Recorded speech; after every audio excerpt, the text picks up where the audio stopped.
What's up, family? Before we get into the video, you ever feel like you're the bad guy for showing up with a US passport? Because apparently that's what's happening in Mexico right now. Americans fly down there, rent apartments, pay inflated prices, spend US dollars, and suddenly we are the problem.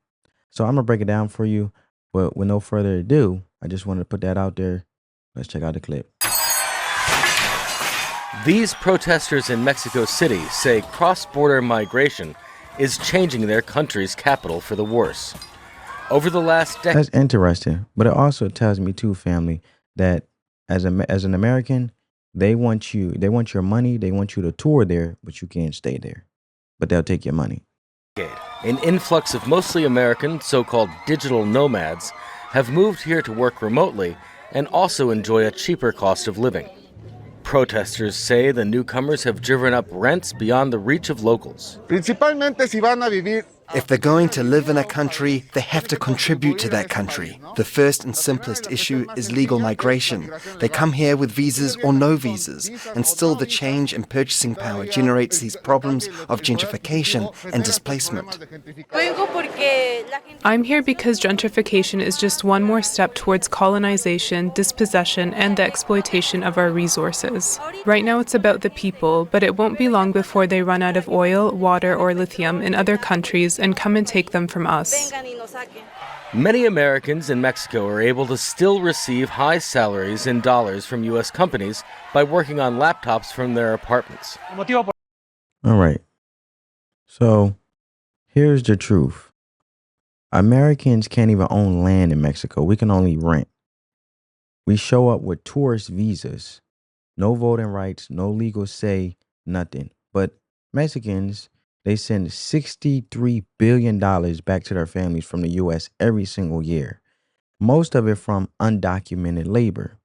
So let me ask you, who's really exploiting who here? Who is exploiting who?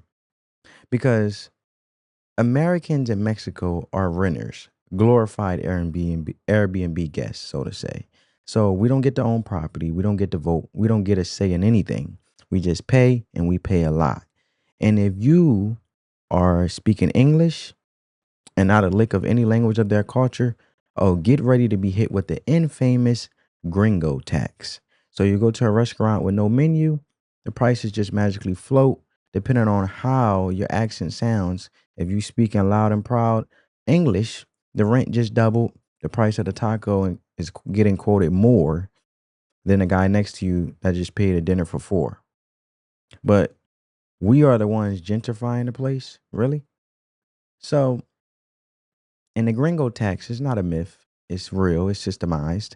So if you're looking for an apartment, you're going to get the foreigner rate. Need a cab? Look like you just from out of town. The meter's not even turning on. And then if you need help from the cops, that'll be a bribe, because if you're American, you are like a premium tier extortion material, right? So if you have, for example, corrupt police asks an American uh, for more. First of all, let me just put it like this: corrupt police ask for more just because Americans speak English, and you being a foreigner, not part of their culture. Mexicans might get shaken down for 500 pesos, but an American, that number magically shoots up to 2,000. So let me get this straight. You overcharge Americans, you exploit Americans, you inflate the market on our bucks, which is the US dollar, but then you protest us for being there. So where do they do that at? Where do they do that at? And let's talk about the US dollar versus the Mexican peso. The dollar's strong, the US dollar. We all know that. That's why digital nomads, remote workers from the US, are living better lives in Mexico. Then they came back home.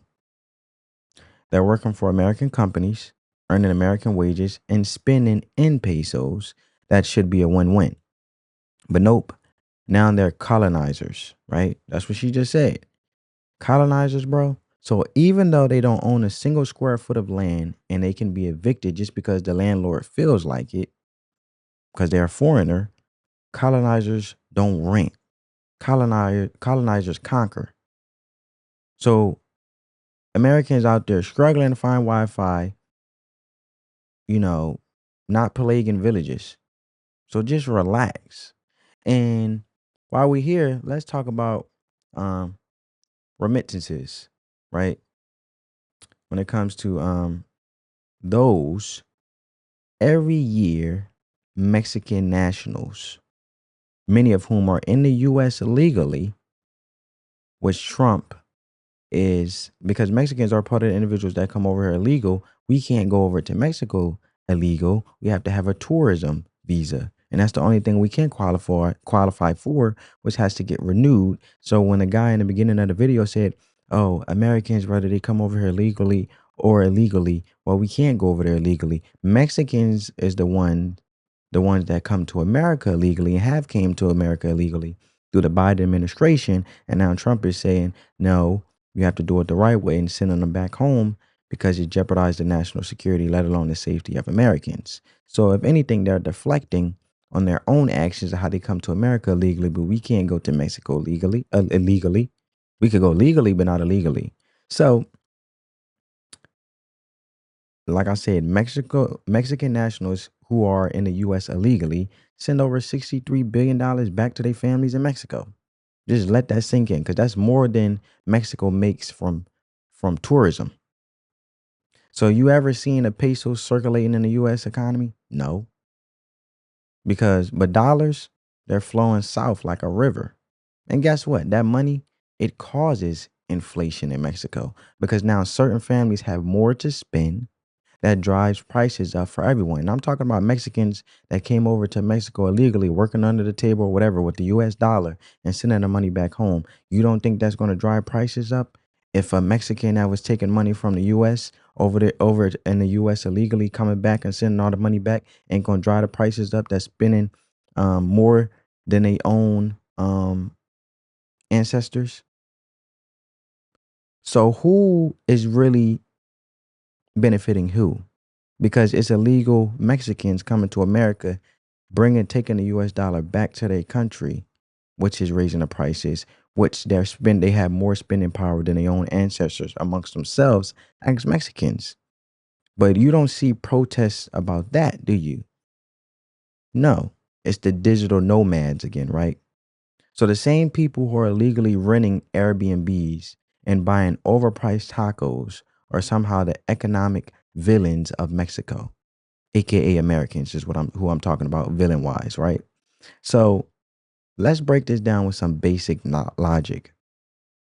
Americans follow the rules, get a visa, tourism visa, rent, spend money.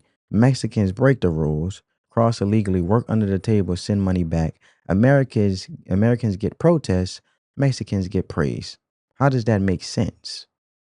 Imagine Americans flooding Mexico illegally, undercutting wages, draining healthcare, and sending $63 billion a year to the States. You think Mexico would throw a parade? No. They'll lock the border up tighter than a tequila bottle at a Mormon wedding. And that's just a joke. That's just a joke. But let's not ignore the elephant in the room, the corruption, right? Because there has been stories when it comes to Americans being extorted as a top tier extortion, seen as a top premium tier extortion package altogether just from being a foreigner to get more money out of it when it comes to the legal system. Now, I'm not saying that absolves for Americans that go over to Mexico and not abide by their law, right? Do what you want in your own country. We have to respect y'all law, and that's just what it is. But I'm talking about for those who basically seen as a leg up to come after, to shake down when it comes to Mexico legal system, because let's just say it's a pay to win, right? Because there have been stories where you rent an apartment, the landlord decides if he doesn't like you, you out. Didn't break the lease, it doesn't matter. The lawyer gets paid under the table, the judge gets his cut, and your suitcase is on the curb. No rights, no protection, no court that cares, and people want to call that colonization. Get real already. So let's get honest, right? Do you want American dollars in Mexico or not? Because you can't charge us double, triple, and quadruple and then turn around and say we're destroying your economy. You can't cash the rent checks, hike the prices, and still act like we the villains. Because Mexico's economy survives on two things: remittances, remittances from the US, and tourism dollars from Americans.